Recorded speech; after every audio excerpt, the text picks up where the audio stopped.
লৰা ছোৱালীক চাকৰি দিম। আজি আমাৰ সবৰ ঘৰতে লৰা ছোৱালী আছে, সবে আশা কৰে যে মোৰ লৰাজনে এটা চৰকাৰী চাকৰি পাওক।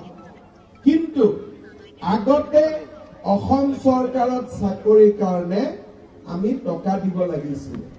আজিকালি আমাৰ চৰকাৰত দুৰ্নীতি লাহে লাহে নোহোৱা হৈ আহি আছে। যোৱা 3 বছৰত মই 1 লাখ চৰকাৰী চাকৰি দিলো, কোনেও 1 টকাও ঘোষ খাব পৰা নাই। এতিয়া মই কি ঠিক কৰিছো, 1 লাখ চাকৰি হৈ যোৱাৰ পিছত 2024 চনৰ ভিতৰত মই আৰু 50,000 ল'ৰা ছোৱালীক চৰকাৰী চাকৰি দিম।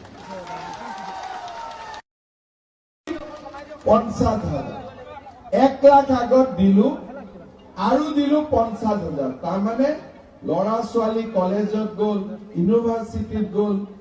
এতিয়া মনত এটা ভৰসা থাকে যে আমি অন্তত মেৰিটত চৰকাৰী চাকৰি এটাৰ কাৰণে কম্পিটিশন কৰিব পাৰো। এইবাৰ কাৰ্বি আংলঙতে কিমান ACS পাছ কৰিছে, কিমান DSP পাছ কৰিছে, কিমান ল'ৰা পুলিচত চাকৰি পাইছে। এতিয়া আমি পুলিচত আকৌ জুলাই মাহত আমি ইণ্টাৰভিউ পাতিম।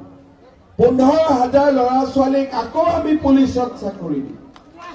আজি আপোনালোকে খালি আমাক আশীৰ্বাদ দি থাকক, আমি কাম কৰি কৰি গৈ থাকিম। ইলেকশ্যনৰ কৈছিলো যে যদি বিজেপিক ভোট দিয়ে আমি অৰুণোদয় আঁচনি আৰম্ভ কৰিম।